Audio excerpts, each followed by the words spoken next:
Well, hey, friends, welcome to the Everyday Mulemanship Podcast. I'm Ty Evans, and today I'm excited about our guest. We got Mr. Ricky Quinn from North Platte, Nebraska. Is that right, Ricky? North Yes, Platte? it is. Yep. Heck yeah, Yep. the cold, where the cold wind blows. It That's for can sure. for sure. Well, hey, man, thanks so much. I appreciate it. I know you're busy and you got family stuff going on, so thanks for taking the time to do this. I know a lot of my listeners will be super stoked to have you on here, so thank you. Yeah. Thanks for having me, Ty. Hey, if you could, real quick, Ricky, just give us a introduction to some of my listeners that might not know who you are. Tell us Okay. about yourself and your family and what you do for a living, and then we'll go from there, bud. Okay. Yep. Kind of central Nebraska, North Platte. We live just south of town, about 20 minutes. We have a little chunk of land there that graze some yearlings. We lease some land around us, mostly yearlings. Kind of in the morning, my wife and I work horses, and in the afternoon, I shoe horses. And about every 6 weeks, I fly to Arizona and shoe some horses. And uh, every few months, somebody will ask if I can help them with their horses, more horsemanship side, and I'll run over there, fly, whatever it is, and go and help them a little bit. And um, just really work at trying to stay in North Platte as much as I can with my three boys and wife, as much as Mhm. I possibly can, trying to stay home. And Yeah, that's important. That's important to yeah. be a family. We travel quite a bit, and we go together as a family as much as possible. That's important to us. How old are your boys? 10, 8, and 5. Oh yeah, you're having a All blast. three boys, Keegan, Reed, and Colt are their names. Hey, that's cool. Yeah. Yeah, that's an impressionable age right there. You know, I have a ton of memories.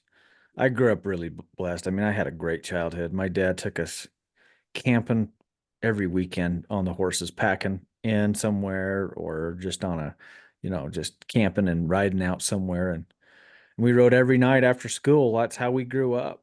You know, we didn't have any, there was no such thing for as homework for us. It was do it on the bus work and come home Yeah. and ride. Yeah. Yeah. Yeah. Exactly. So we had better have our assignments done and ready to ride by the time we go home. And that's a Yeah. great way to grow up. And it sounds like your boys are having a good time doing that. Yeah. We're very fortunate that I'm able to make a living with me working. Sarah, she works too. She's a, well, I guess you would call a stay-at-home mom, Good. but it's not like she just stays in the house. I mean, she Mhm. takes care of so much outside. And so really she has a job. And it's not just stay-at-home mom. She's out doing a lot, and then tries to come in the afternoons. We homeschool, and a lot of that is so that the boys, um, I didn't do too well in school. Our boys probably would do fine, but I didn't do too well. Really busy. And so these boys can go outside. School's only an hour and a half, 2 hours reading, writing, and arithmetic at this stage. Then they might go out and they might be welding with me or ride their ponies. They've got some chores. They love to rope, spend a lot of time on the rope and dummy in the summertime. And they can kind of just go move their feet and use up a little bit of the boy, and they're a lot more ready for school in the afternoon. It seems to work really, really well. Keeps their little brains content, I guess. Yeah. Yeah, I think that's awesome. Yeah. We homeschool our girls too. That's what we do. And Yeah. sounds like we got the same type of deal going on. And I like that. I think of how much time I wasted in school just sitting there daydreaming. Like Oh, I just sat there wishing I was out riding. That's it. I was bored. I got my schoolwork done, and that kind of thing. I actually through a lot of, it wasn't until high school where my grades really started to fall off. There was a lot going on in our home when I was in high school. And then my parents got a divorce. And then I just right at the end of sophomore year going into junior, I was on my own then. And so there was a lot of responsibility on me to put myself through high school and to go through all of that. So my grades weren't the best, and just trying to make it. Um, but I don't even know what really got me through high school because I didn't really want to be there anyways. but I knew I needed at least graduate. So I fought through it a little bit and got through. But I see, especially in our older, my older son, he's already got his own business going at 10 years old. He has got a little leather shop. Um, Nice. he's building belts and little coasters, and people are taking orders. And so he's understanding money already, and he does the math himself. And he this is kind of funny. One of the gifts he got for Christmas is an invoice book for his little Nice. business. And that was, I mean, he got so many cool things. And that was his, I mean, he loves that invoice book. It's his favorite present, that invoice book. And Nice. so just, I think we're trying to set it up as soon as we can. You know, I had those same desires of just wanting to do and to, we don't want to rush them into being an adult, but if they show interest and they want to take on a little bit more, Sarah and I just want to make sure that we're not holding them back, you know, that we just kind of let them rock and roll and take responsibility on and really be there in a real personal way to help guide them through it, you know, and Yeah. we just cross our fingers and hope it works. We'll No, see. I think that's awesome. I think that's really, really cool. You know, I heard something a long time ago and I just think it's awesome. But basically it's this, you know, as parents, it's not our job to raise children. It's our job to raise future adults. Yeah. And it sounds like you're doing a great job of that. And it's just like the horsemanship. You know, so many people work with horses and they're treating them, you know, like they are right now. So they're having trouble, and people get hung up on that trouble spot, and it never goes away is because they keep just treating them as if they have the problem rather than working through it and treating them like they want them to become. That's one of the principles that we teach is treat the mule or the horse the way you want them to become, not the way they are. And Yeah. A same thing with kids. good friend of mine, Buck Brannaman, you know, I remember being in the position I was in in the home, you know, and then I got introduced to him when I was a senior in high school. I didn't graduate yet.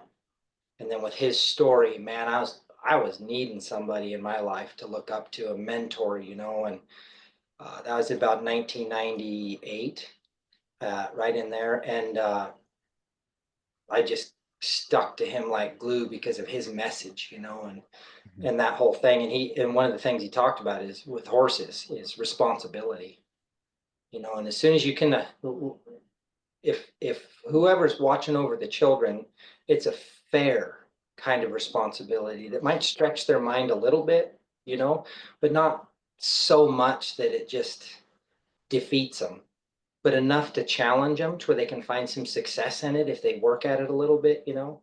Yep. I know I was craving that and I was looking for that support and then that responsibility. And uh, I was very fortunate to get that, you know. And so I think I see that with the boys. It keeps them, they really don't get into that much trouble. And I think it's because they have something to do and think about. And as long as Yeah. there's something for that mind to focus on, I don't know how it can get in much trouble. The only trouble it can get in is the responsibility, or as an example, a little business he's trying to do is just making mistakes within building that for himself.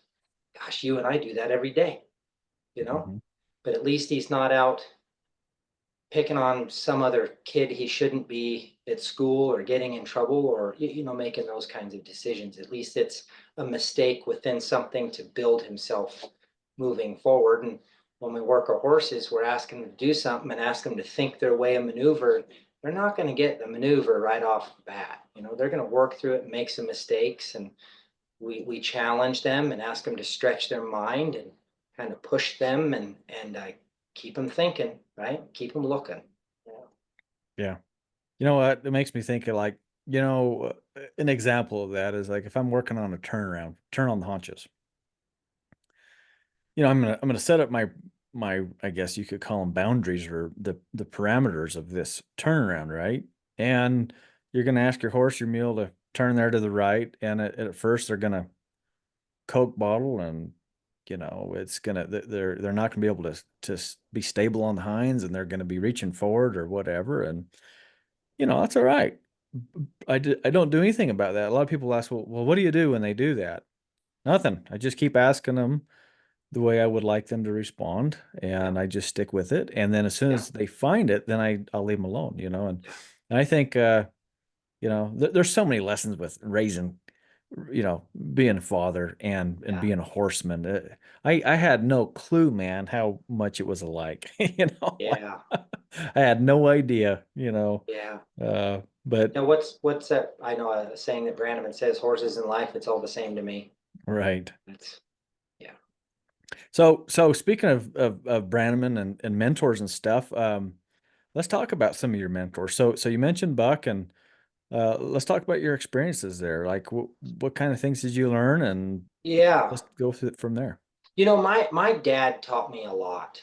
Um, he's been on my mind a lot lately. He's a very troubled man. He took his life when I was 25 years old, so we don't have him anymore. Pretty tortured man. I've had my work cut out for me getting rid of some generational curses, so that my boys change this Quinn lineage. Yeah. And I think it's going to happen. I mean, I just don't see the same stuff in my boys that in our home that I had to deal with. And I can't imagine what my dad had to deal with. And I know it wasn't good, you know. Mm. But he was my first one. And even though he wasn't necessarily uh, the smoothest man or the most fair man or that he was troubled, but he gave me responsibility. I remember, and I have to be very careful because I can dang sure ask a lot of my horses to at the point where I'll get them to. I have to be careful about the maneuver I work on. Let's say working on a spin because I can get them to spin. The question is, are they spinning because they're afraid of my leg, or are they spinning because they understand? And so Yeah. a lot of my dad and how he worked with me is I did it, but I was kind of afraid of the leg, you know what I mean? And that push. And I didn't, and so but what he did, the amount of responsibility he put on me at a young age, I don't know. I watch a lot of young men nowadays, and I don't know if they could handle it. I really don't. They probably would if they grew up in that environment, but to just put that on them right now with the foundation they have, Yeah. I would worry for them. So in a lot of ways, I thank him so much because uh, trials are what builds us.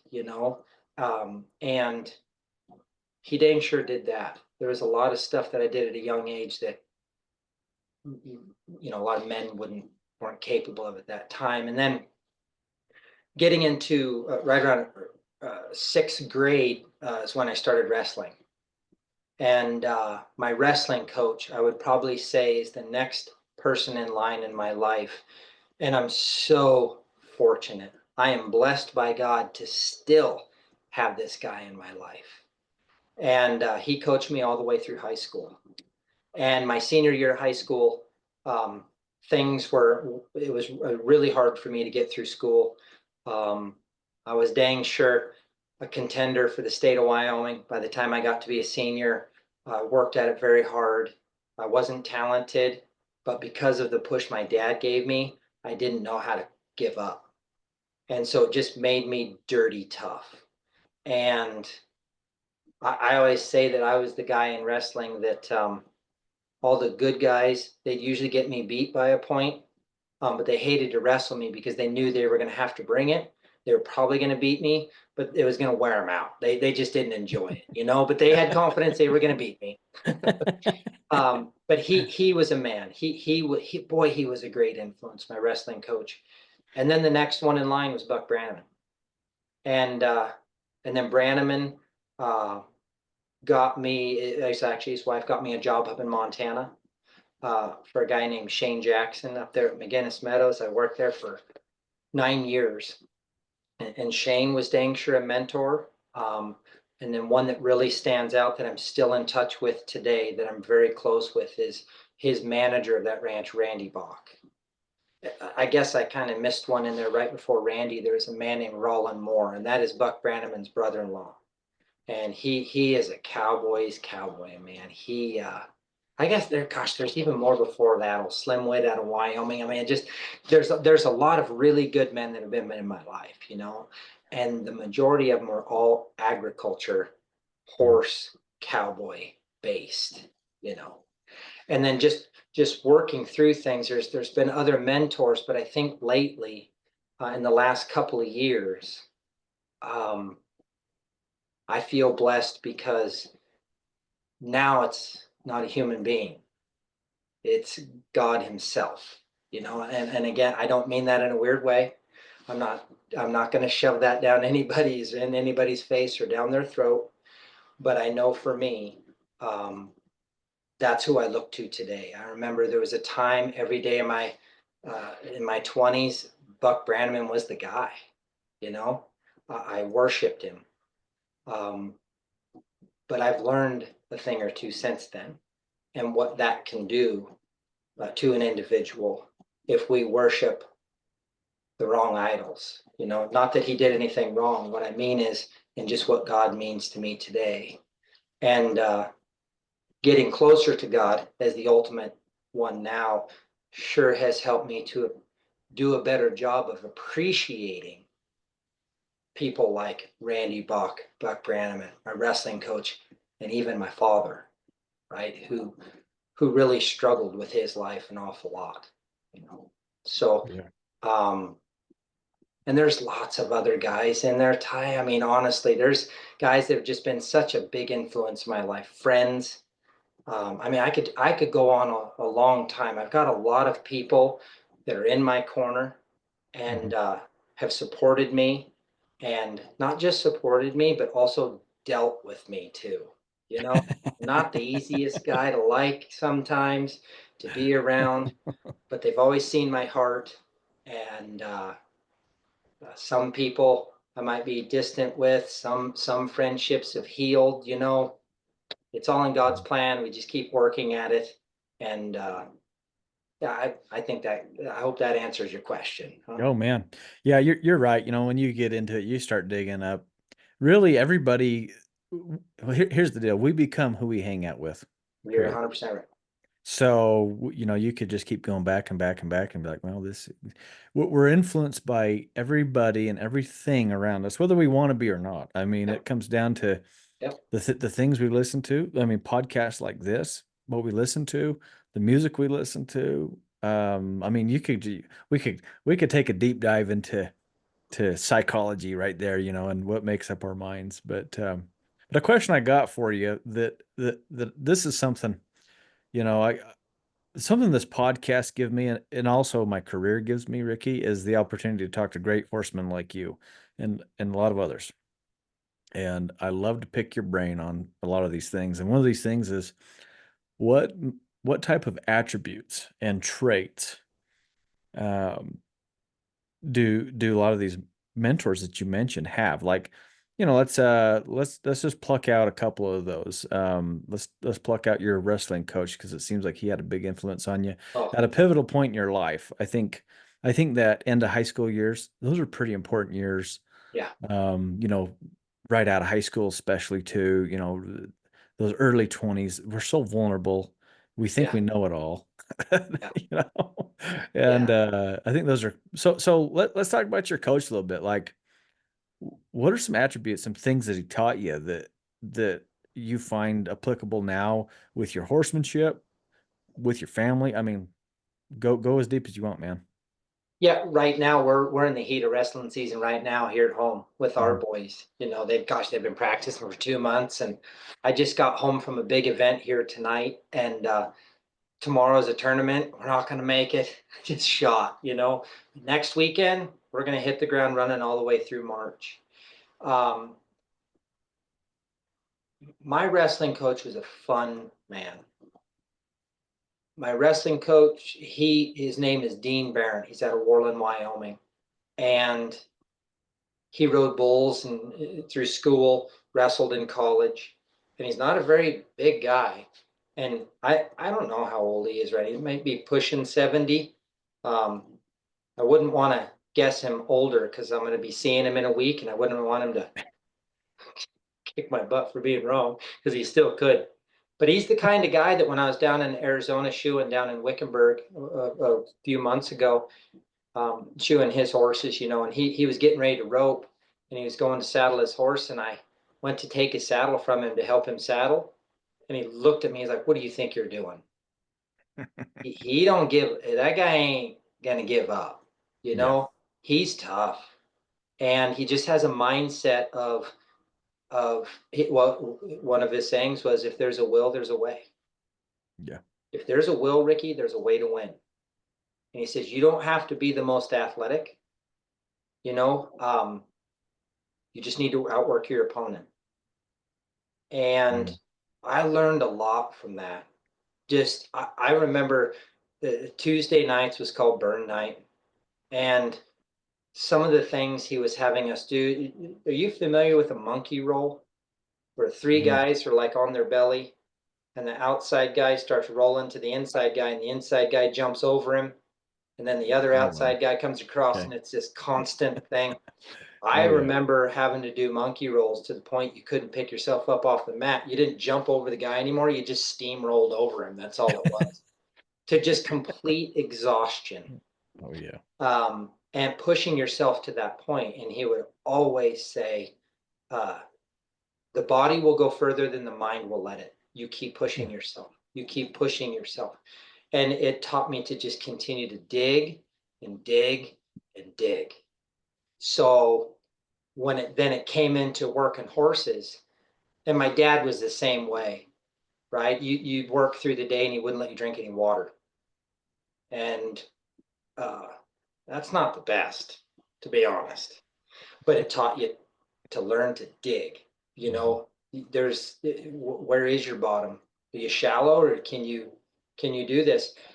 So uh, when it come to then saddling a colt that's extremely difficult and he kicks you in the kneecap, a lot of people might be like, "Oh, I got to go get help to do this." You know what I mean? Mhm. That's probably what you should do.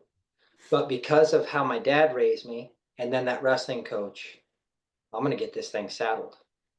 And what I learned by just kind of halfway being dirty tough and then working my way through that, and getting and then having that horsemanship side of it, and just and Buck Bram is the same way. He's a tough man, and he's a get it done kind of guy. You know, the horse is going to get saddled.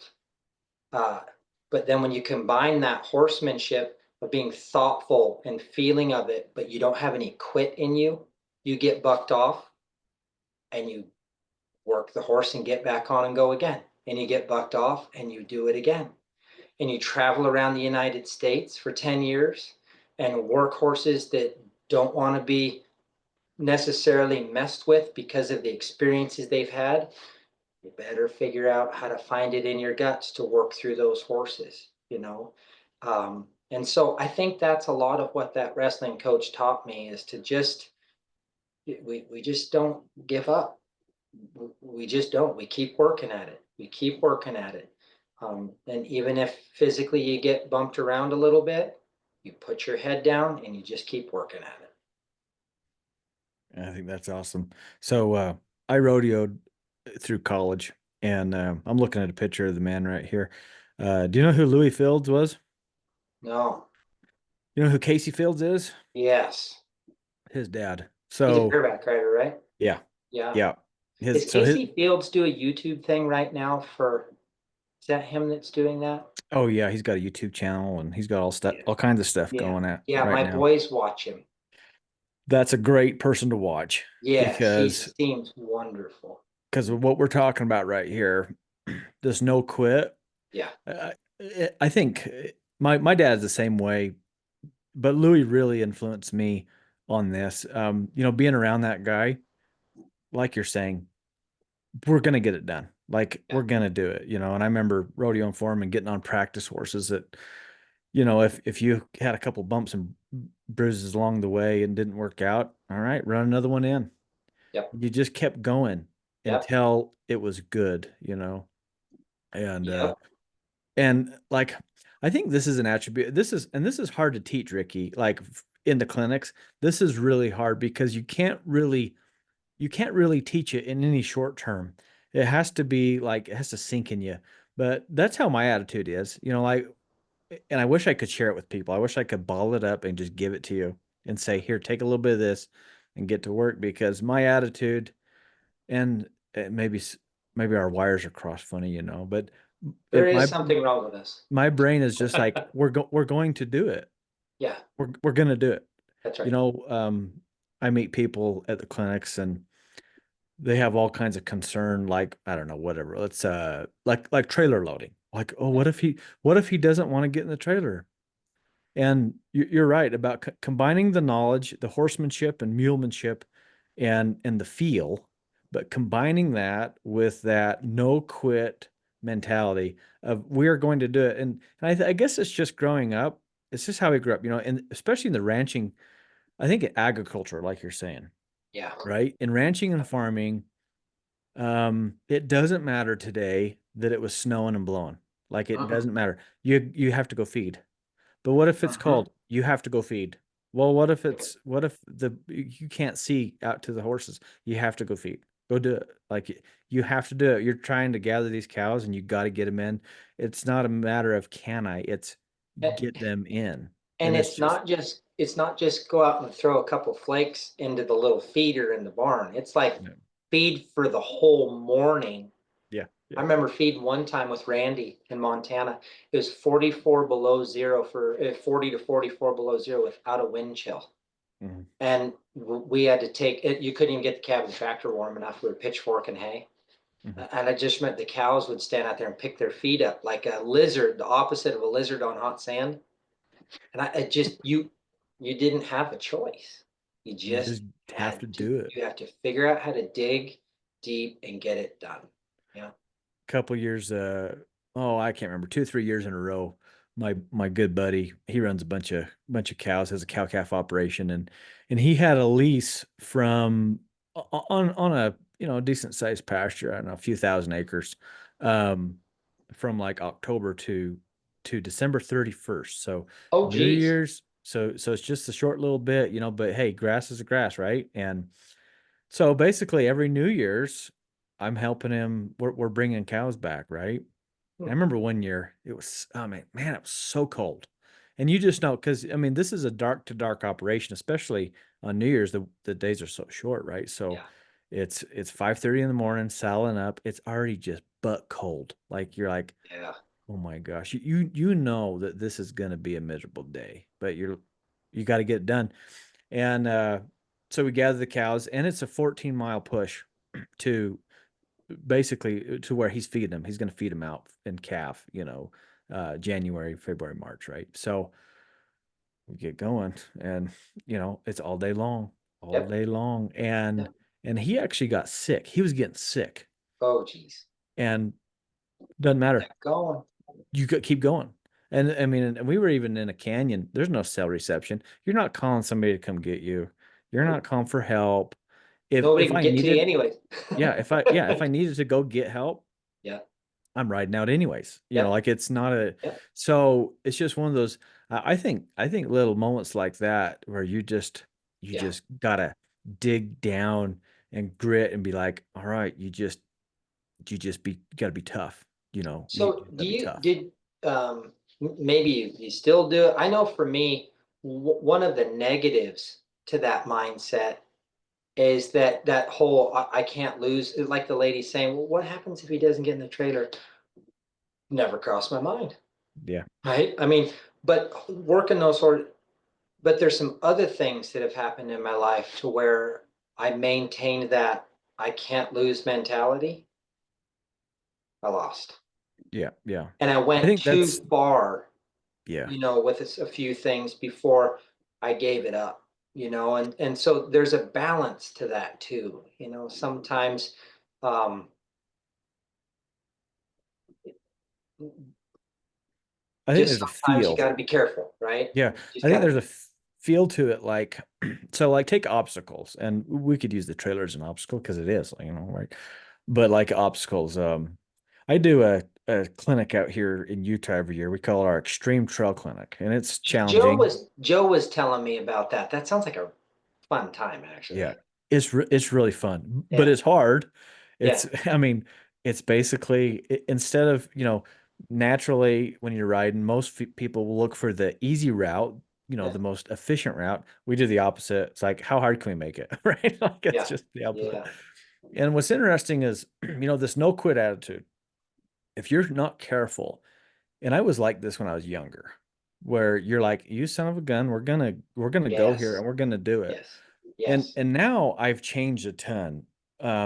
Especially with the mules. The mules will, man, they will make you change. They will make you, because if the mule doesn't see a reason why, and you know the age-old principle, make the right thing easy, wrong thing Yep. difficult. Yep. Yep. But with the mule, you have to really focus on making the right thing easier.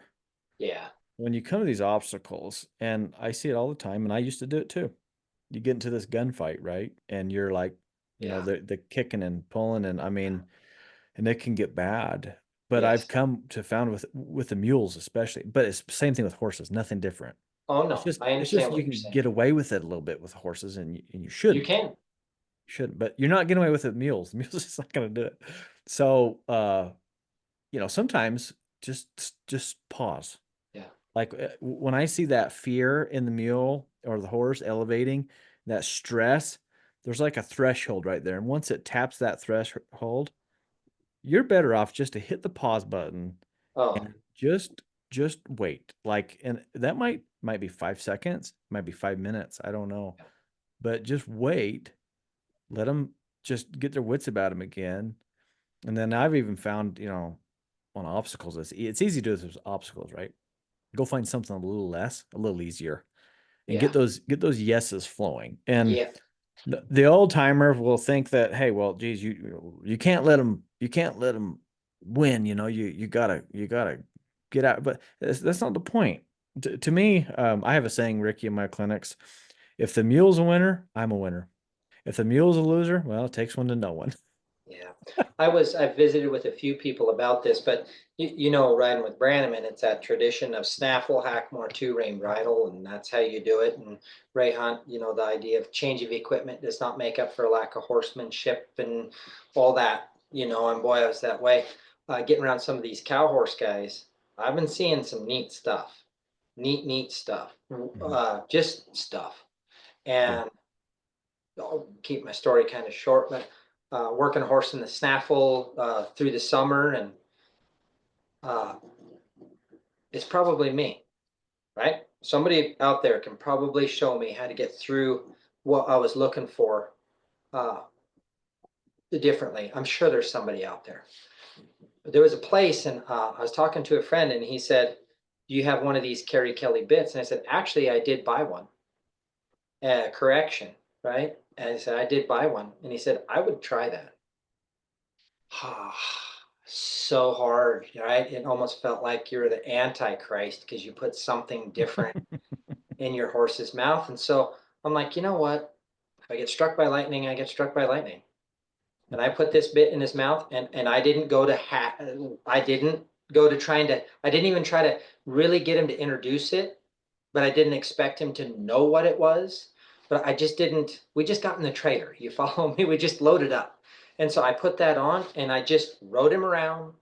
No different if I go from the snaffle to the hackamore, I just ride around in the hackamore. I don't go, hey, well, now we have a hackamore and let's make a big deal out of this. I just ride him in the hackamore and then put him in the two rein and ride him in the two rein.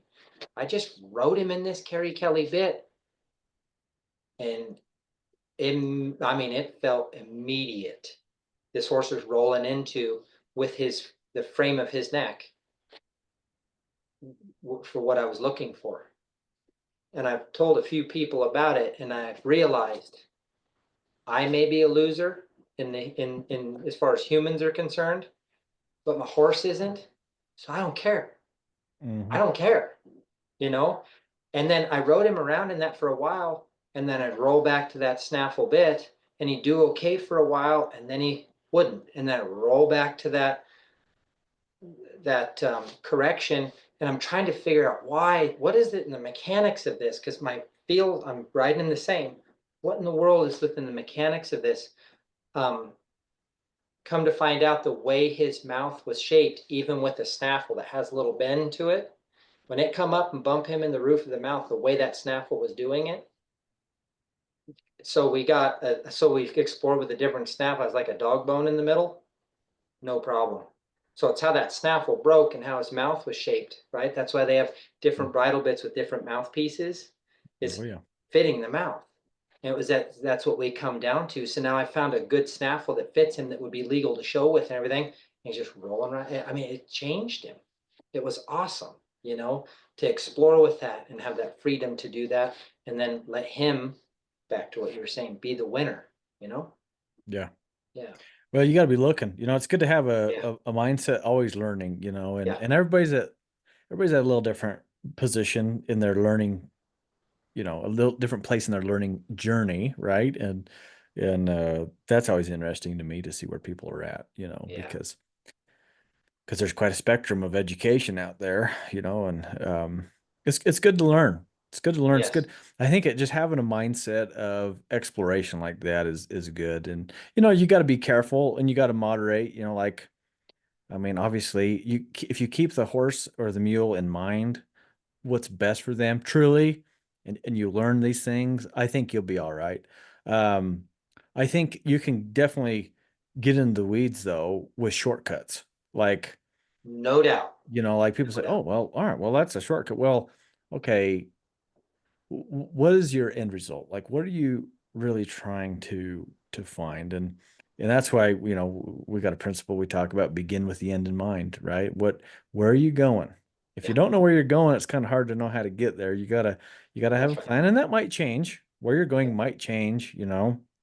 I mean, Well, the horse would stop good, yeah, and the horse would spin, and the horse would work a cow, and I could really rope on him pretty fast, and I could go down the fence on him and I could do this stuff, but there would be a place when the pressure was added to him that physically it would he you could tell he would he the horse wasn't confused about the maneuvers, right? There yeah, was almost like you go along and then you just poke him with a pencil kind of thing, like he's like, I can't get away from this. And that's why it was really my wife, it wasn't me, because I was gonna keep going until I don't quit. And it's more her asking me yeah, to explore and look for something different, and thank God for her helping yeah, me to find that spot. But you've mentioned shortcuts. I didn't do it with the mindset that I can't get this figured out and I don't have time enough anymore, or I'm embarrassed by how he looks. And it matters to me what other people think he looks, or he's not, you know what I mean? I'm in a time to, it's not coming along fat. That was never, I was at a little bit of a loss in a place of going, um, there's got to be something better than what I'm offering this horse right now. I'd put quite a bit of time in him. yeah, So there's a yeah. difference. Oh Yeah. yeah. Well, and I think too, you and I sound like we got a lot of the same upbringing and horsemanship discipline. You know, I learned a lot from Brad Cameron Yeah. early on. Of course, I owe my dad the biggest pat on the back for teaching me. I mean, Nice. you always got to thank the guy that taught you how to saddle up, right? Absolutely.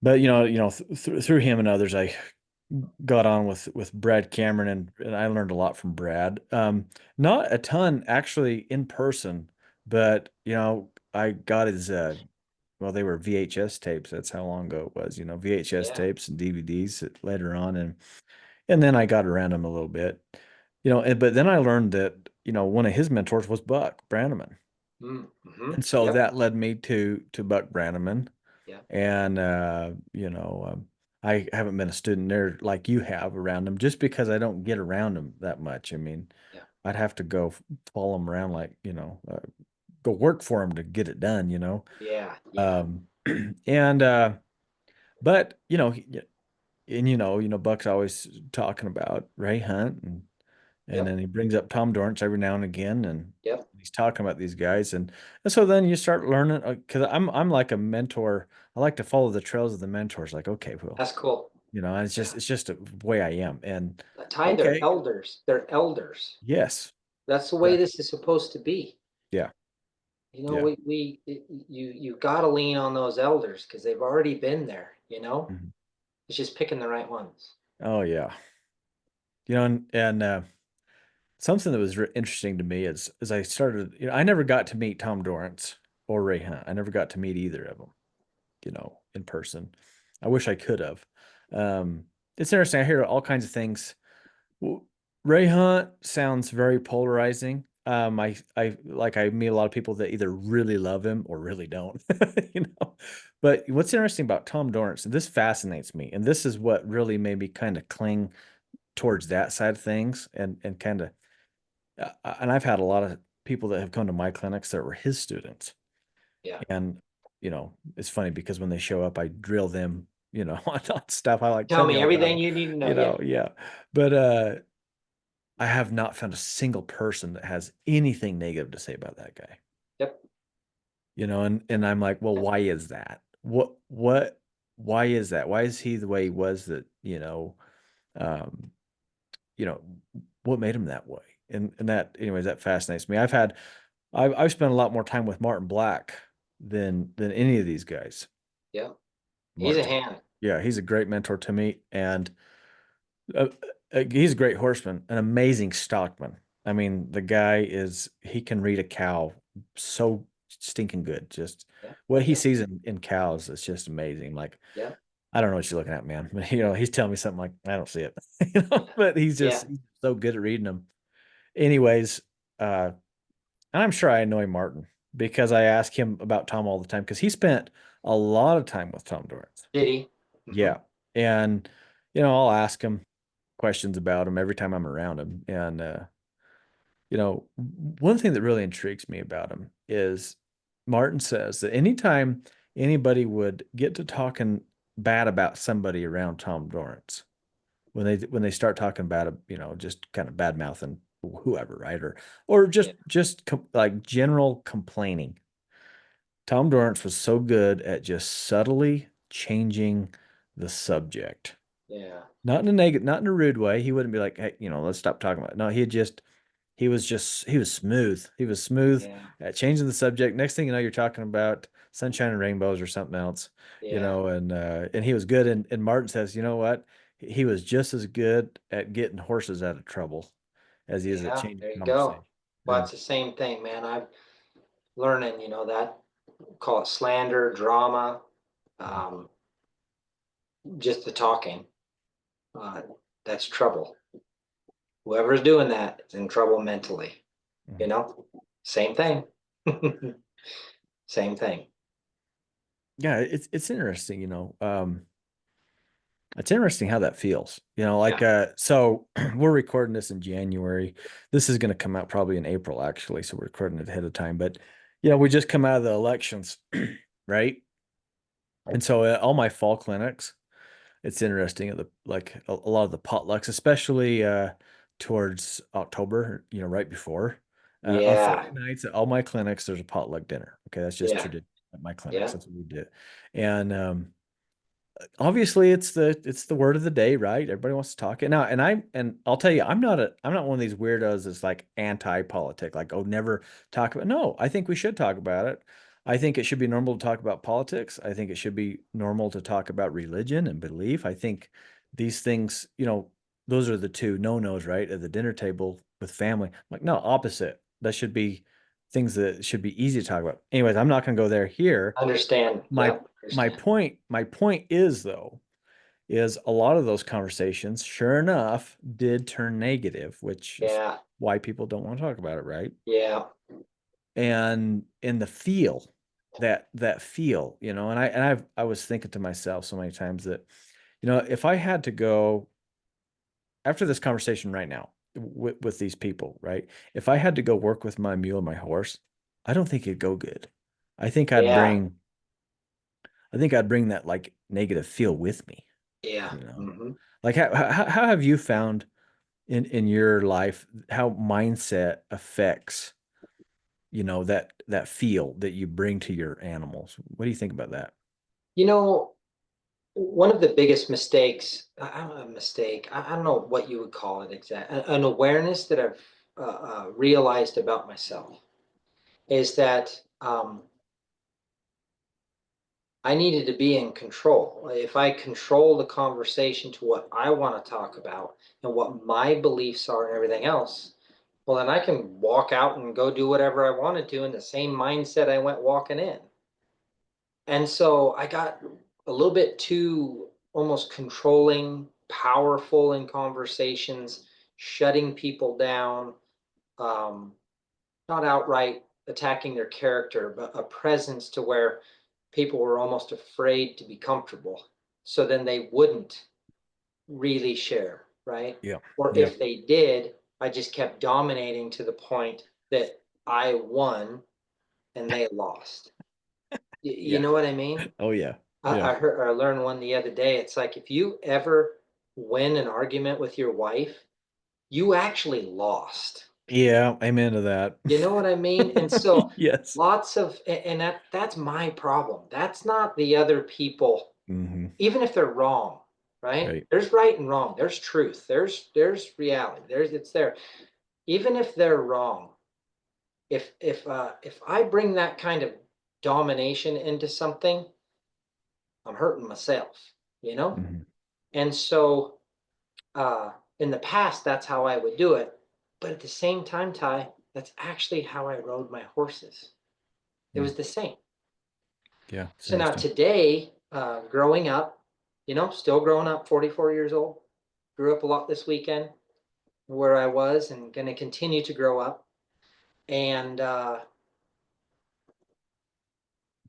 I'm okay with any conversation now within reason, but I'm not, I'm working at, I don't have to be right.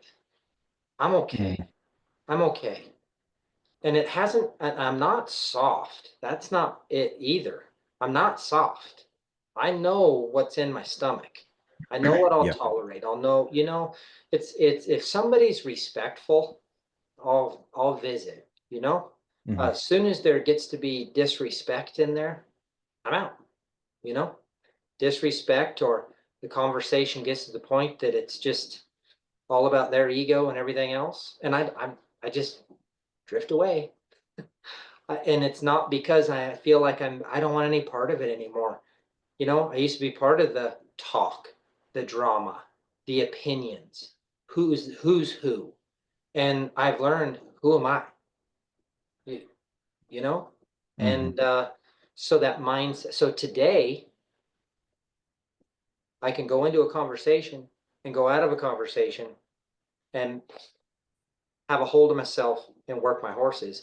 No different than I could before, except before I had to maintain control to do it, and my horses didn't like me anyways. And this time, I'm giving it all up, and my horses are actually starting to like me. That would be the biggest difference for me, Yeah. because I think too, if I were to get into those conversations and I really let those conversations get a hold of me and bother me, Hmm. I that would just be a whole nother set of work on myself, I guess, figuring Yeah. out how to go about that. Yeah, if I get caught up and lost in that. Yeah. You know, one of these traits that I notice in pretty much every good horseman I've been around, and you're displaying this right now, is the ability to be a peacemaker. Yeah, I don't know if I'm that yet. Well, hear me out Okay. because this is interesting. I think you'll agree with me. Maybe, maybe not. Well, let's hear it. But I probably will, but I don't know if people that know me will.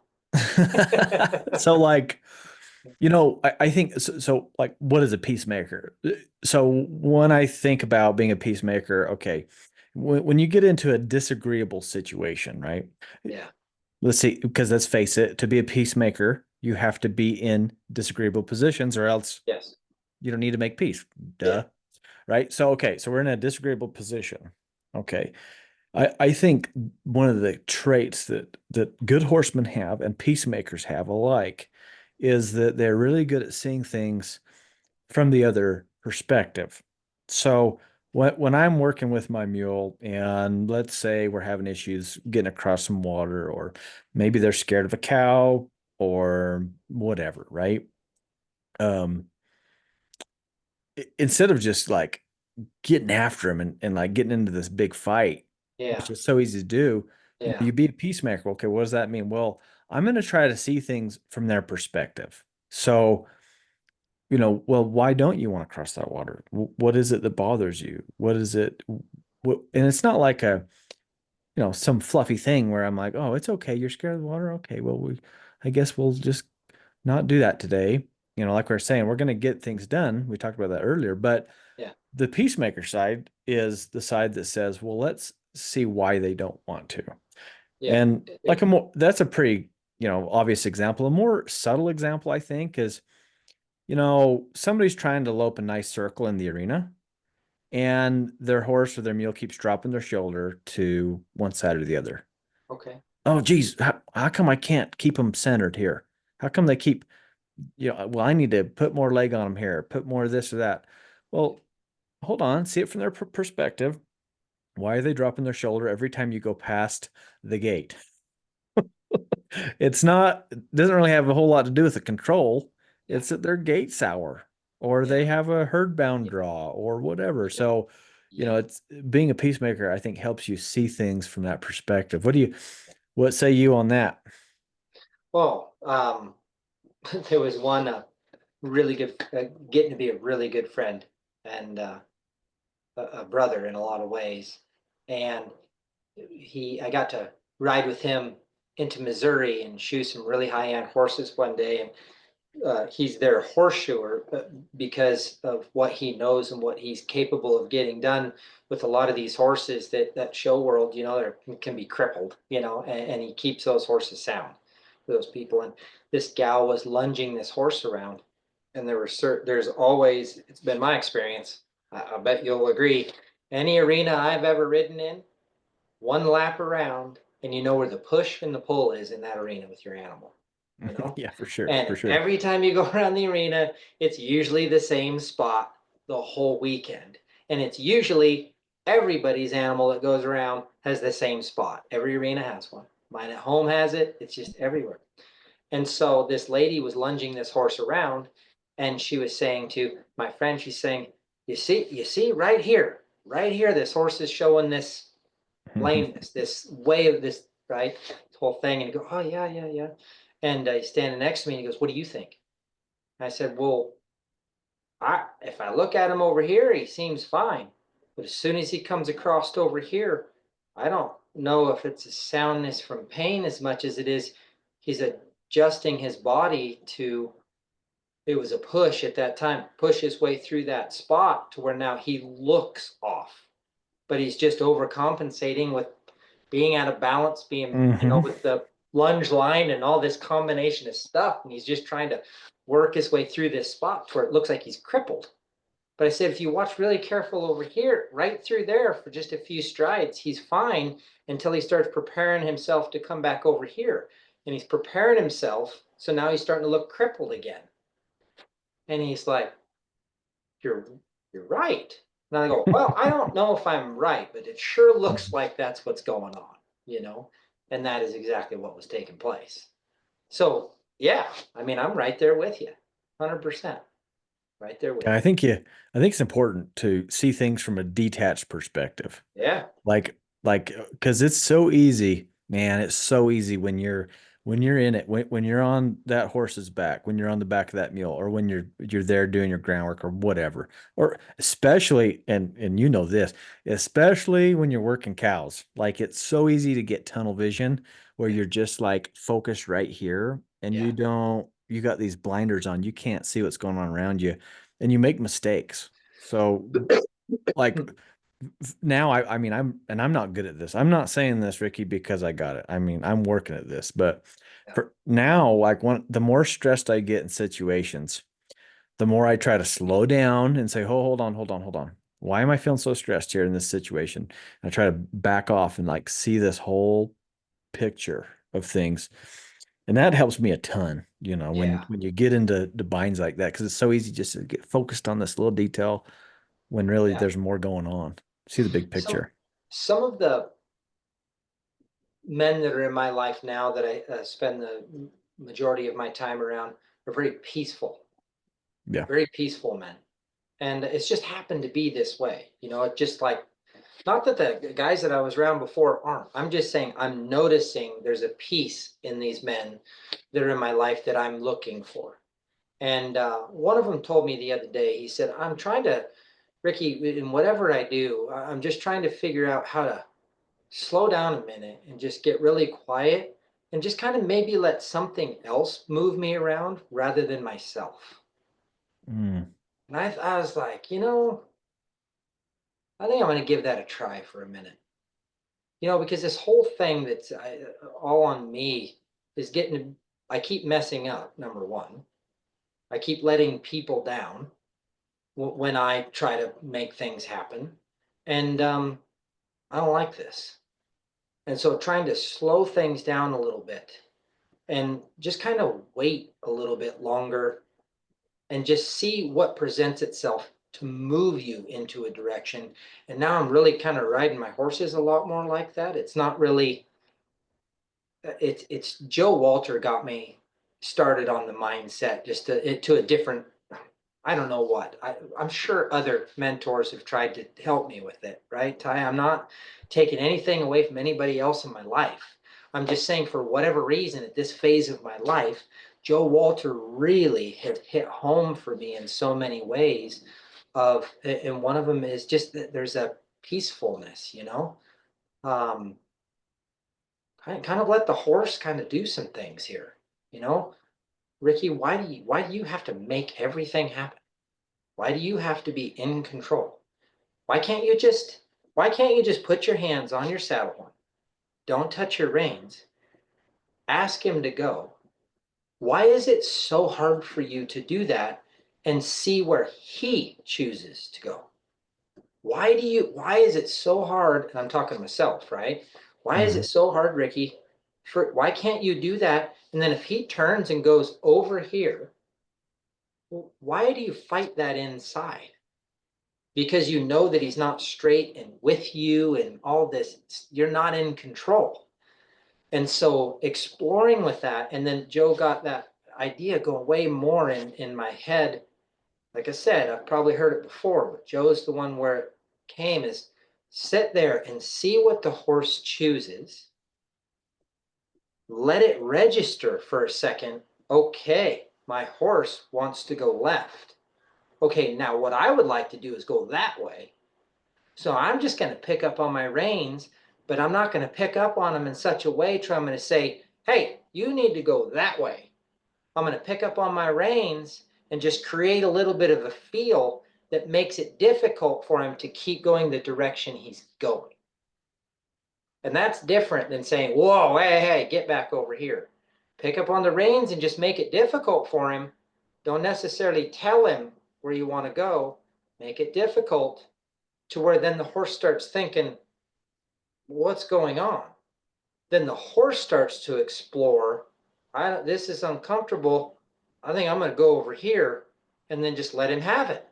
You got your answer, but you didn't just step in the middle. You were so involved, right? You were so involved to get that horse to go the way you wanted him to go, but you just did it with a completely different way about you, and you allowed the horse to process and find his way to the right rather than getting so tight and worked up of all this stuff of how he has to go to the right, what I have to do to get him to go to the right. And I mean, Ty, you can just pick up on two hands, even pressure, work two legs, even pressure. And as long as the horse is searching, as soon as he says, I don't know, I'm going to try, okay, he'll go right. And you didn't direct him with one thing or another. So it's just relaxing, letting things around you move you, right? And then if I'm working with that animal, just creating a feel and then allowing them. I remember Buck said this a lot, allowing a horse to search, right? Allowing that horse to think.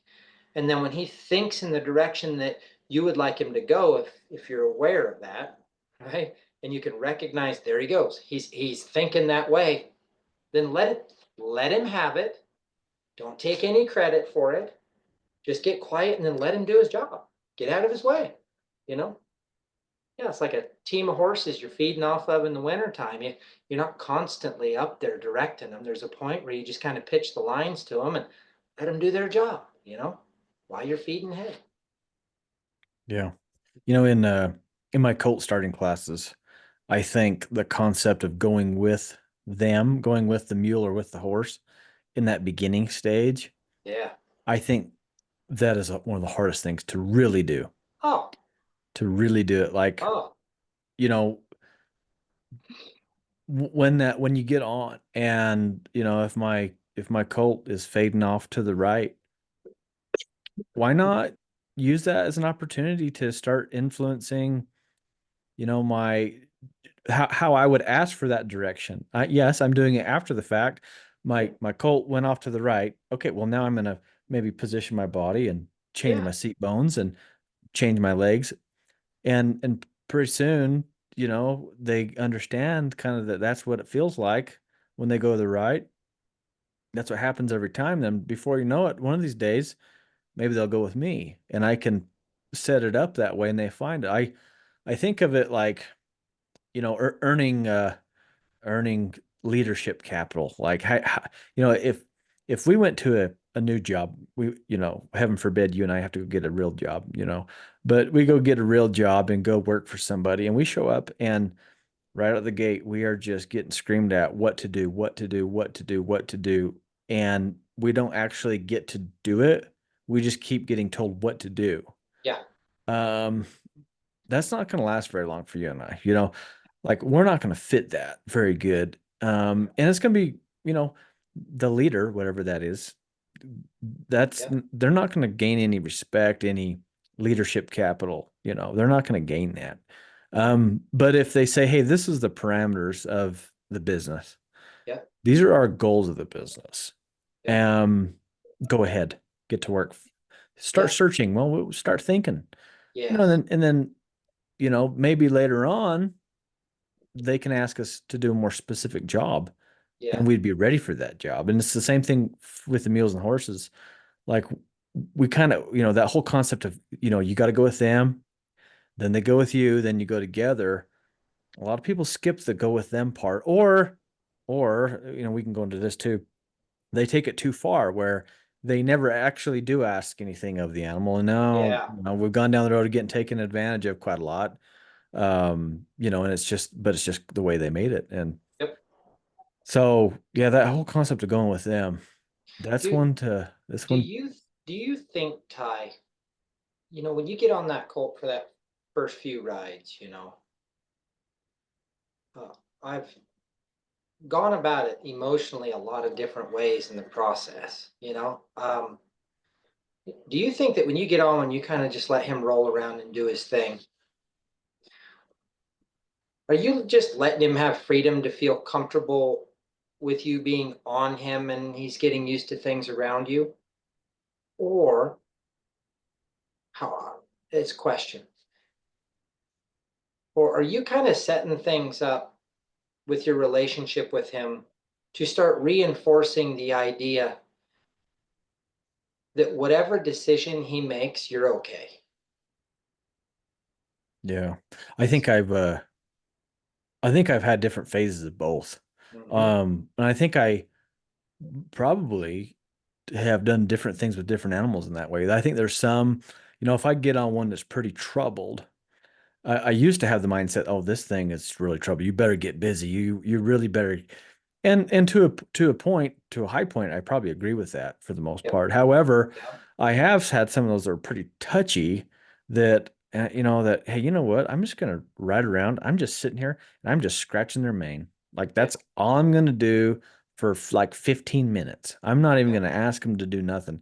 And I'll just scratch their mane, scratch their tail. I mean, they love it, right? And even a troubled one, that'll help them. And I've done that on some troubled ones like that. Um, Others that, like I'm thinking about a colt that I'm going to start here in June probably.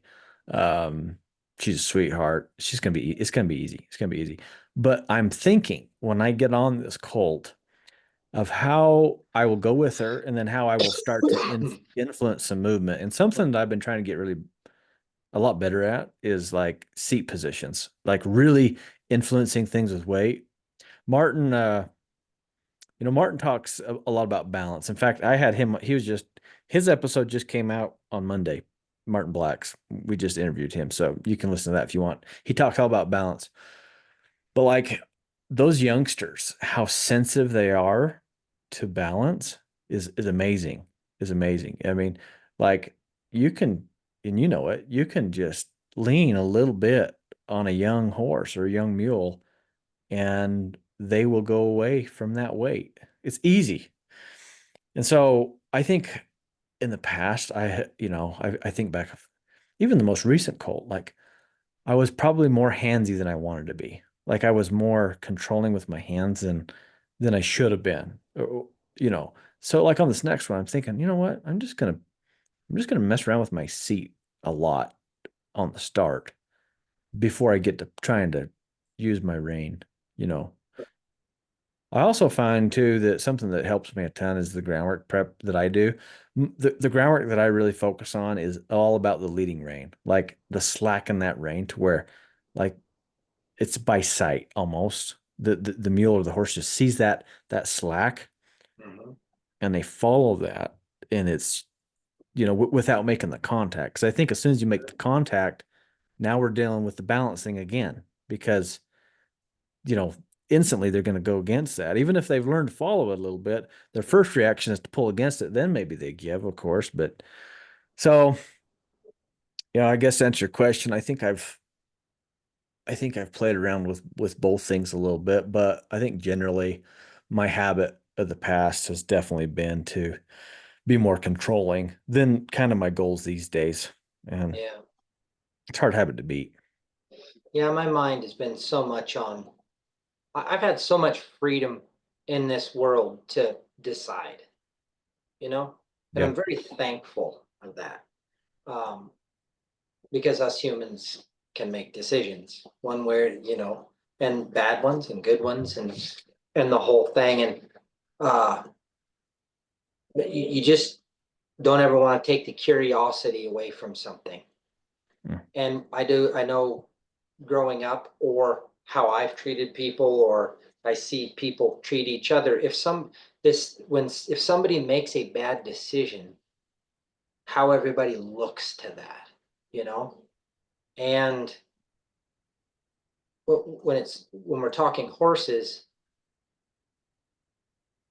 if I would hope that if I gave a horse a freedom, if I get on them, they're going to make decisions. And I truly want my horses to feel free to make a decision. That doesn't mean that if they're making a decision that's going to get us in trouble, hurt them, hurt me. That I'm not saying that I'm going to do my best to try to not let that happen. You follow me? Yeah. But just because that horse made a decision that was, let's say, wrong, I know with people, I know I've been treated this way. I know I've treated people this way, and I know I've treated horses this way. That they made a decision that didn't fit me or that was wrong, scared me, they were going to buck, or they kicked me in the kneecap, something like that. Ty, it's okay. It's okay. Some people, if I say that, they're going to be like, you're crazy, man. No, no, I didn't say I'm going to let it happen. What I'm saying is that horse to explore or to go where he went to make that decision is okay because I'm so happy that he's making a decision, you know, rather than to the point that we push the mule to what we're trying to do and then they just put that third eyelid over their eye like a great white shark and now they're just done. Right? That is way worse to me. Shutting down, the Yeah. soul leaving their body, kind of thing. And then what do you have? You don't have anything. And so I guess that's kind of what I was, more talking about is just, even if it's a bad decision, letting them know it's okay that you made a decision. I want to just continue to encourage, keep making decisions. I will communicate with you and go, "Oh, I don't know, maybe not that one," right? But keep going, keep Yeah. looking, keep searching, right? And then when they're the right ones, that's the one. And then if Yeah. they start going down the wrong road again, my kids, you know what I mean? Yeah. Whoa, whoa, whoa, whoa, whoa. Keep thinking. So I just don't want to do something to shut the thinking down.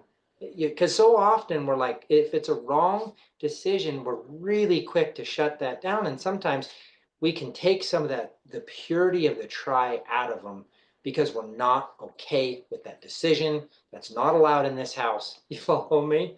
Oh yeah, that's It's good. not okay. It's not okay. That's a bad decision. Yeah. But how do we keep reinforcing the thought? Keep trying, keep going. Let's go. That curiosity is so important, I think. Yeah, And you're talking about shutting down stuff like the man with the mules, it is way too easy to get one shut down. Like yeah.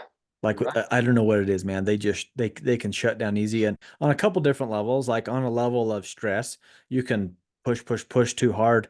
And then they're just, yeah, people call it stubborn. No, no, no. It's shut down stress. Like it's I'm with you, man. you pop the top, I ain't doing nothing, bro. I mean, I ain't going nowhere. Like Ty, I'm done. it's like mules can have this sensitivity, and when they go to that place you're talking Yeah. about, it doesn't matter how sharp of a stick you got. They Nope. will all of a sudden, their hide will get thicker than a cow. And Hmm. you can't, it doesn't matter what you do to them. Nope. They Expression just met. doesn't change. They're done. Yeah, they're done. And so if you've crossed that threshold, it's best to just hang it up for a while and come back another day. And people might think, well, kind of like what we was talking about earlier. Well, geez, I didn't get it done. You know what? You went too far. But what you're talking about, keeping and cultivating that curiosity Yeah. and that true seeking of, answering these questions or searching.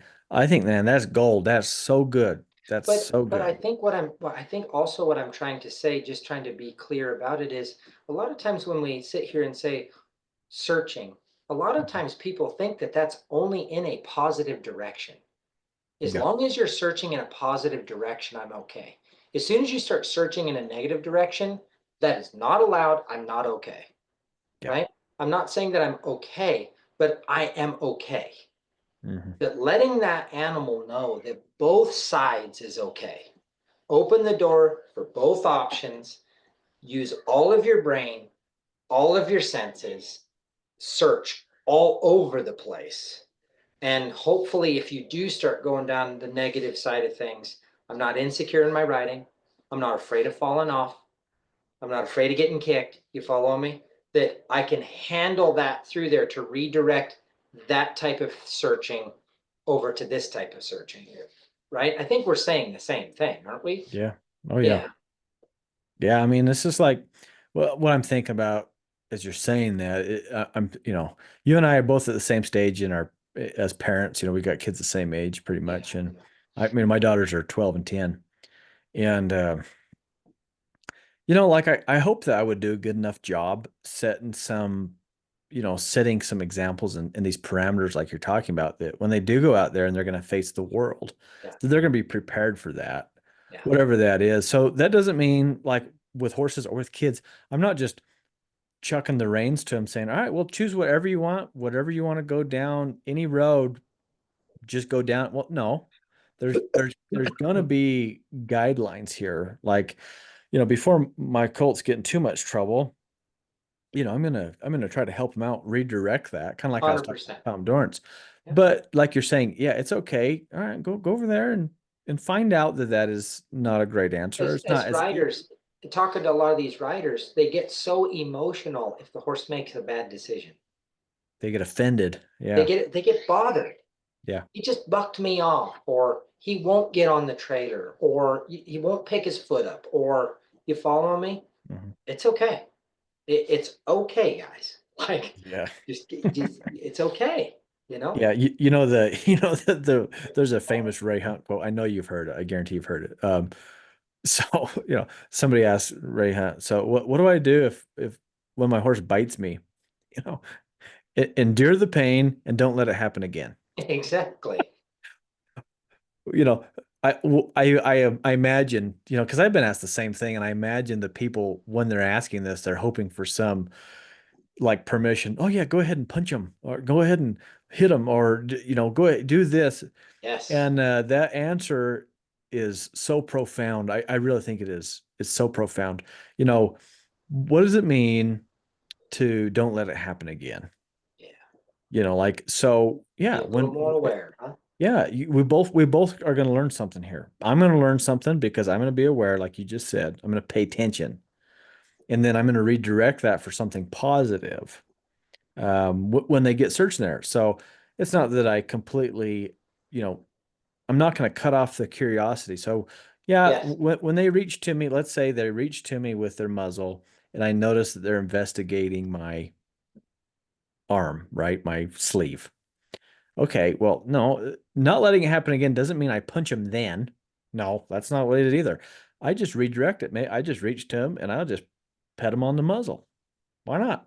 Yeah. Or just do something else. And we could go really deep on that kind of stuff, but that's Yeah. We that's sure can. profound to me is that redirection and that forethought of the Yeah. redirection and being subtle and smooth at it. I think every good horseman I've ever been around is just smooth at that type of stuff, that type of redirecting, Yeah. and it's not that they don't, like we're talking about, it's not that they don't let the animal investigate. They do. It's just they help them along the way, make Hmm. those decisions. It's kind of like, so I'll tell you a story, and my listeners have heard this, so all you guys listen, I'm sorry you're hearing this repeated, but I think it's fun. So growing up, I had a friend at one point that my dad didn't like. Okay, clearly, right? Yeah.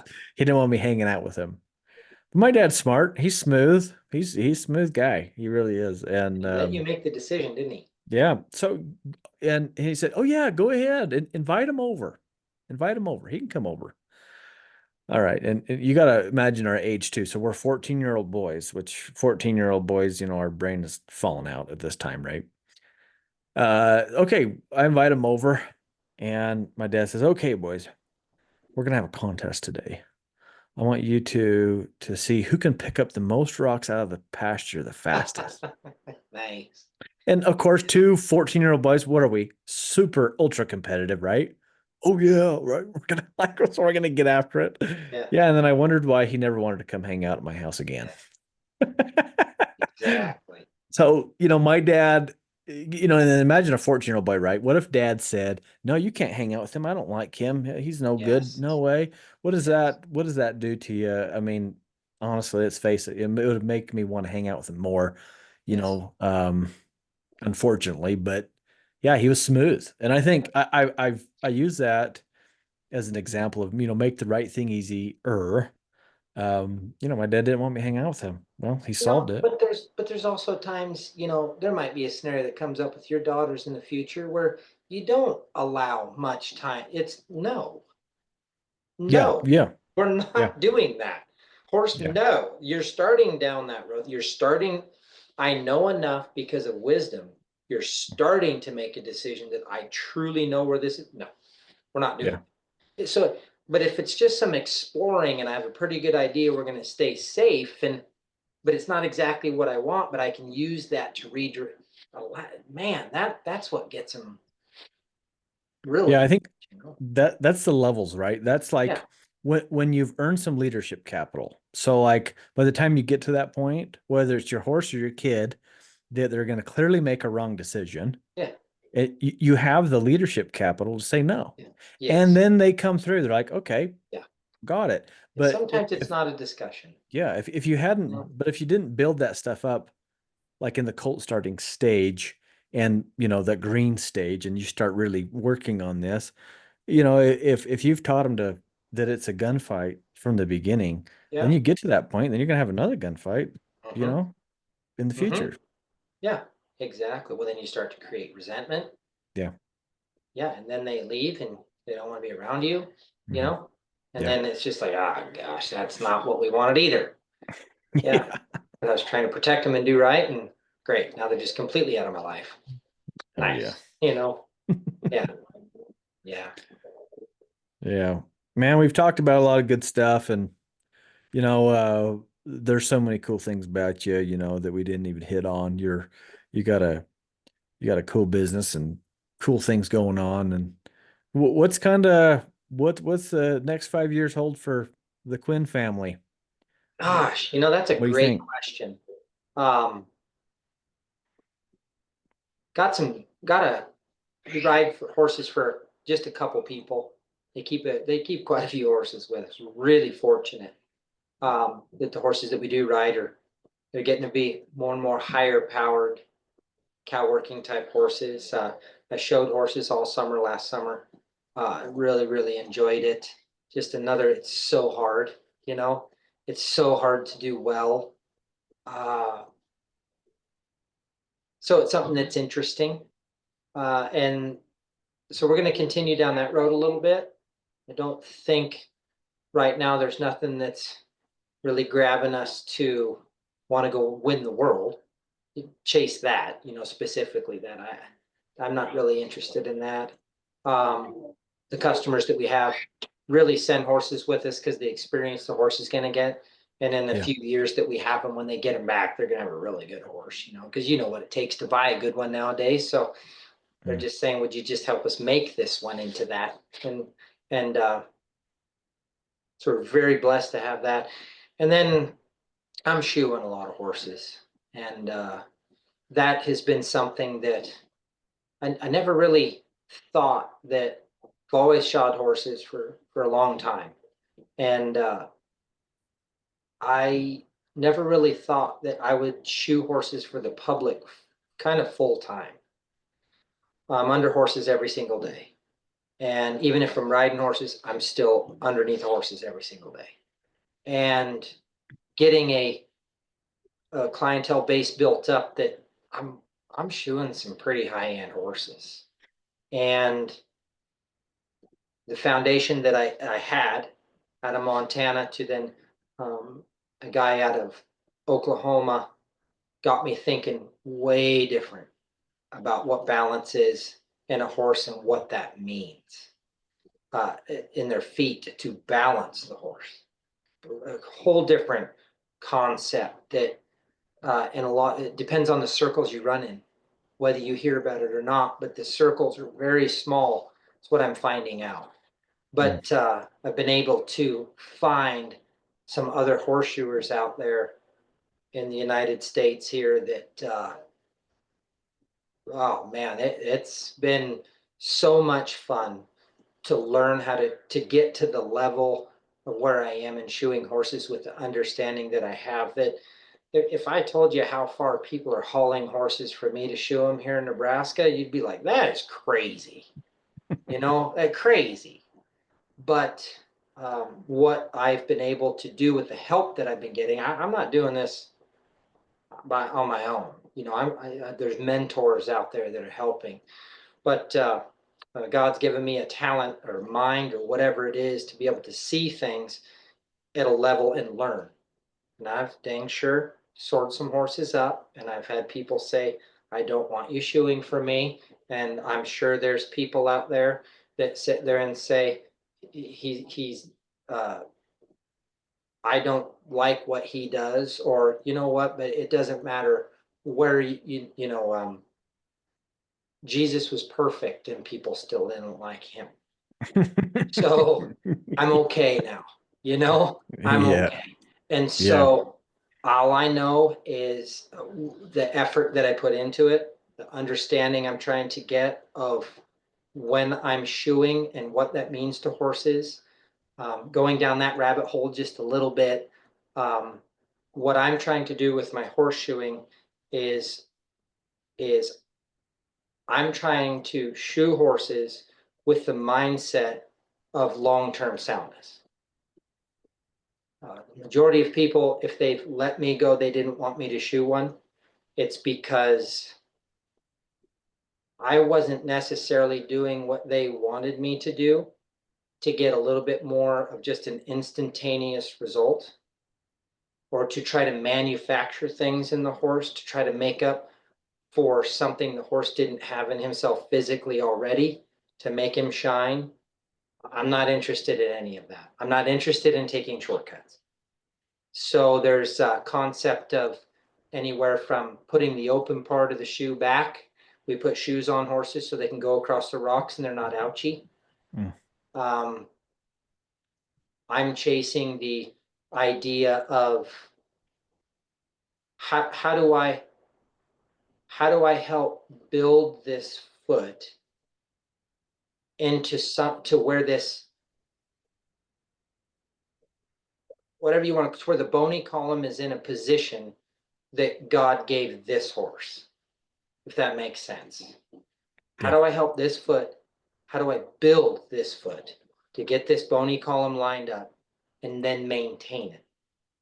And to where I can stay away from as much mechanics as I can to help the horse balance. Now, there's some horses out there that got to throw mechanics in. It's just the way it is, right? And nothing's perfect. And there might be people out there that say, nope, well then come over to Nebraska and show me, because I would love to have that, to be that pure in it. But there's some horses out there that I shoe that get used for a living, and we got to help them with soundness, but I want to be really careful not to cut corners. But I also understand we can't pull the shoes off of them, trim them every 2 weeks for 3 years until the foot gets into the perfect position. Then we get to use it. That's not realistic in the world that I run in. So just kind of going through Mm. all of that. I mean, the horseshoeing's been very, very interesting to me.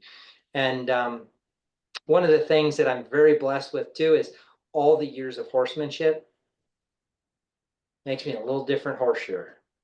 Yeah. There's a lot of horses that I shoe in my area that they were always drugged to get shot.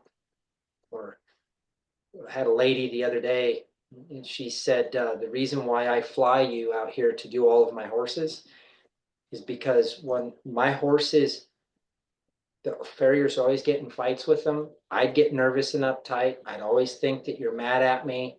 I was trying to please the horseshoer, right? Or not me mad, them, the horseshoer mad Yeah. at her. Trying to please the horseshoer. I'm all uptight and scared because it's hard to find a horseshoer, and now my horse is acting up and the horseshoer's now I have this fear of losing my horseshoer. So I have that going for me too, and so the horses, I have this saying that if I start on one foot, he's a little troubled. I sure hope, if I'm doing my job, if I get on a young horse or a horse that's a little troubled, and then I go to a brand or start roping on him at a branding or whatever I'm doing, by the time I'm done, he should be better and feel better about himself. That doesn't happen every time, but I mean, majority of the times, that's the way it's going to be. If I start working a horse, shoeing a horse that's just a little bit troubled, by the time I get to the fourth foot, you should be better, about me and about understanding shoeing.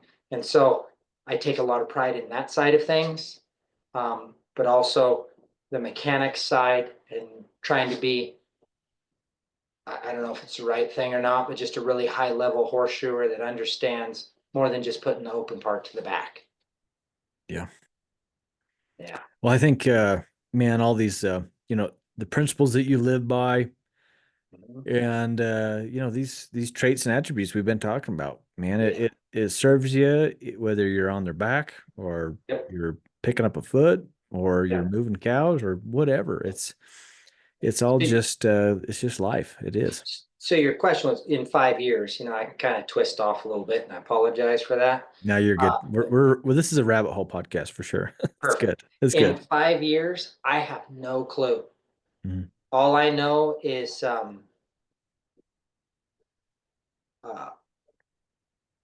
where I am with my faith today, understanding what my role is in the home now, something that I didn't have growing up, this mindset, um, trying to instill that idea to my boys, that in 5 years, my oldest will be 15, you know, um, just kind of keep going down the path that we're on, and getting a better understanding of what is important, and trying to get better in what I do for a living, and kind of see just where that takes us, and being a little bit more still about it, trying not to necessarily make anything happen. This is one of the, I said this to a friend the other day, and I've worked on ranches, I've ridden a lot of horses. I've I mean, there's so many things that I've been able to explore and do for work, and from very well known people to the underground, right? Hanging out the whole thing, getting up in the morning and working with, seeing my children, working with my wife. Boy, that's been a big one.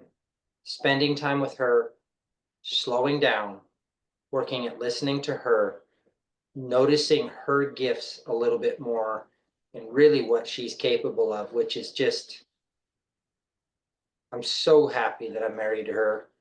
And then riding these horses, learning more in that cow horse world, still be having the cowboy mindset about it, using them outside, doing stuff, this horseshoeing.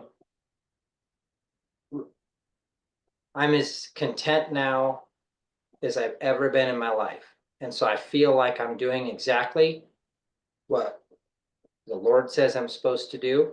And so I'm just going to stay quiet inside and just let let him move me around, and not get too excited. Don't get too punchy about things, because things are going very, very well.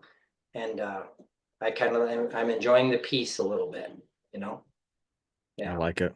Yeah. So 5 years from now, hopefully it's just more of that. That'll be good. Yeah. Well, you're on a good track, my friend. I think you got a lot of good stuff going, and Yeah. and Thank you. I appreciate these comments that you've given me, Yeah. and this insight here. I love to just whenever I get a chance to talk to a good horseman, a good just a good human being, whatever they're into, it doesn't matter, but just a good human. I like to dig into stuff like that, so I appreciate that opportunity. Yeah. Um, so Ricky, at the end of all my podcast episodes, I always ask my guests for a word of advice to give to people going through this thing called life. And Yeah. what if you had the chance to tell somebody, and I know there's not one thing, Yeah. but you're gonna have to pick one thing. I just come from an event. It's called the Nebraska Encounter. It's changed my life. And there was a time of my life where I used to, upbringing or whatever it is, really used to look to people for acceptance, approval, um, direction, um, but just all the worldly things, right? You name it. Used Mm, to look for yeah. all those things. And I'm not blaming any of my troubles on any person. I made decisions. You follow me? If I was to give, and again, man, I don't want to, I'm careful, because when a person started to approach me with the idea of God, I would tell them, I have my God. I have horses, because there to me is nothing more honest on this planet than a horse. I can trust them. If I get kicked by one of them, I know it was an honest thing. I approached them wrong. And so if Mhm. I believe that if I got to work and I figured out how to be pleasing to that horse, and then he let me in, just keep being like that, Ricky. You got it. You figured it out, right? And that helped me get a long, long ways with a lot of things, especially with horses. And it helped me get a long ways with some people, certain situations, the whole thing. But then there got to be a point in my life where it I kept pushing the limits to where that concept of learning it from the horse, it wasn't getting it no more. So luckily, my wife, luckily, some terrible decisions I made. finally dropped me to my knees to where I needed to look for something more for direction rather than people and horses. And so then God came into my life.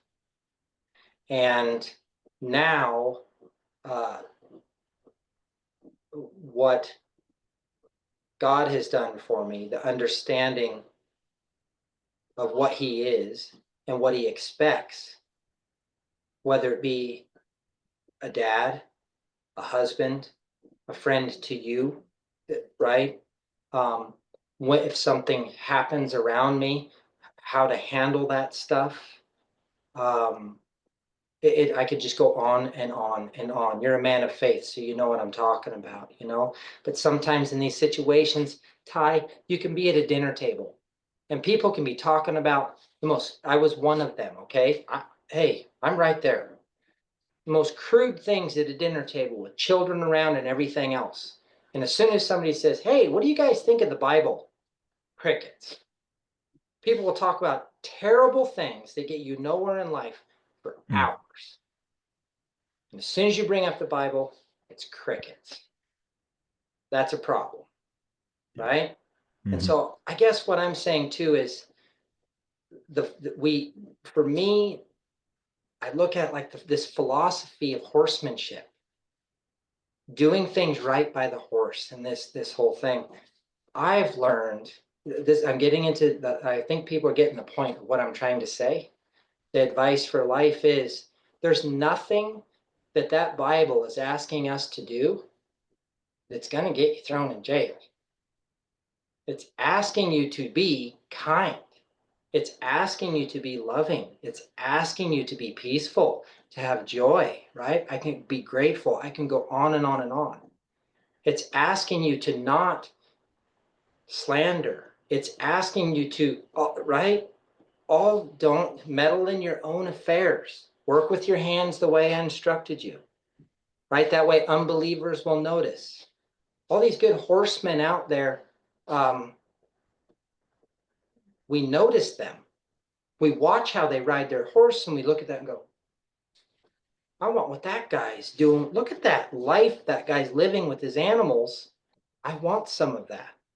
That's the way it was for me when I watched Brannaman ride, when I watched Joe Walter work a horse, and many others. So now what I'm doing is there's certain people in my life that have been believers, and I've always noticed them. And a lot of them I've told this, and I talk about them behind their back as if the way they lived was ridiculous in the past. I have, and a lot of them I've talked to them about it. Other people would notice it, like, you don't want to do that. You don't want to do that. I finally got to a point in my life where certain things brought me to my knees to where I can't be that way. And so, again, the things that God asks us to do, they're all right. And one other thing I want to add is a lot of people be like, yeah, well, I know a Christian and they go to church and they act so and so. Okay, don't hang around that one, right? There's horsemen out there that are terrible, but because he labels himself as a horseman or natural horsemanship or whatever you want to call it, you're going to say that everybody's like that? Come on, man. No, don't do that. Don't That's a do gr that. that's a great analogy. Yeah, don't do that. I'm Yeah. telling you, man, what comes out of that Bible, they're asking you to be caring for each other, to understand each other, right? But the Yeah. Bible also asks you, this is the way, it's not saying, it is kind of telling you how you kind of need to live, but it's fair and it's just and it's kind and it's, and so that's what I would tell somebody at being 44 years old, making the decisions and living the life that I've lived, getting God in my life today and what that has done for me, um, and where it's taking me and what that feels like to me today. If somebody asked, I'd say sit down, pour yourself a cup of coffee. Because the conversation I'm going to have with you is to encourage that. Yeah. That's good. That's good, man.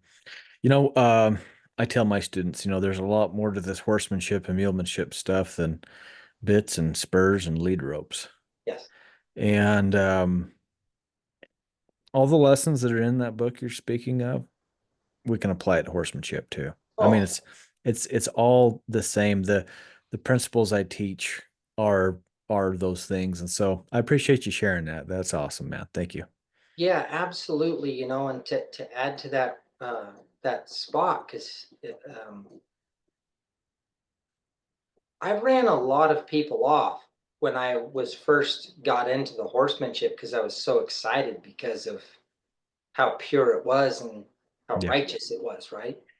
Mhm. I just want to be clear in talking to you on your podcast. That is not what I mean when I'm talking about God. I'm actually trying to be quiet about it because I don't want to run anybody off from it. You know what? Because Mhm. sometimes somebody I know for me, I would love to figure out how to find this lady.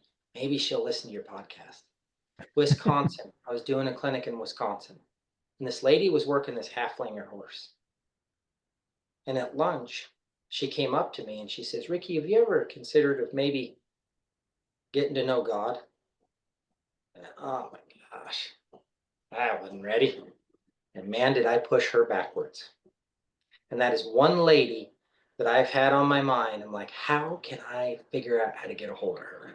And I'm hoping again that God puts her in my life again so that I can hug her and tell her, thank you for bringing that up. And I apologize for my reaction, but I just want to say thank you for bringing that up and thinking of me, you know? Yeah. Hmm. Yeah, because that's so important. So if anybody's listening on this, I am not trying to shove it down anybody's throat. That's the last thing I'm trying to do. Maybe just planting a seed. And if somebody wants to go that way, awesome. And if you don't, it's okay. You know, just like we were talking about with the horses, it's okay. It's okay to make a decision. It's okay. Yeah. You Well, know, I appreciate you sharing that. That's very inspiring. And, like I was saying, there's a lot more to this mulemanship and horsemanship stuff, you guys. There's deeper things. And I think I'm going to call this podcast Going Deeper with Ricky Quinn. nice, Um, nice. maybe thinking deeper, something like that. I'll have to come up with something, but because there's a lot more to it, you know. Yeah, And everybody's on a different level. Everybody's on a different level. In the beginning, maybe they do need to know, well, what kind of halter should I buy? Okay, well, figure it out. They don't know what kind of saddle, but it gets deeper and deeper and deeper the further you go. So absolutely. I appreciate you, Ricky. I'm going to give a huge shout out to our sponsors that make this episode free for everybody to listen to. We got Roman Home Tents, Colt Saddlery, Diamond W Enterprises, Western Mule Magazine, and Mules More Magazine, making this free for you guys. So, to all of you out there listening, thank you so much. We would love it if you'd leave a review. Feel free to share this episode. Tag tag me in there. Tag Ricky. He's got some social media. Ricky, how can these people, before we sign off, how can these people find out more about you, and where can they go to find you and all of your doings? I I don't actually really know. I think if they just Google my name, there's something there. You know what I mean? Yep. I mean, there's something that comes up. I don't do too much of that. We were just actually talking to my wife the other day. We were even and the guy that runs it, considering kind of shutting the website down. We're getting Mhm. so comfortable being home. I'm not pushing that side of things. Yeah. There is a way, gosh, everybody knows everybody. I live in North Platte, Nebraska, south, North Platte. Um, at Ricky Quinn Clinics, right? If you just Google that, there's phone numbers and stuff. And Yeah. yeah, Cool. way through it. But as far as specific, that guy, don't really All get right. into it too much. Right on. Well, thanks again, Ricky. I appreciate you, bud. This has been Yeah. awesome. Thank you for inviting me on. Absolutely. Everybody listening out there, God bless you, and we will see you down the road.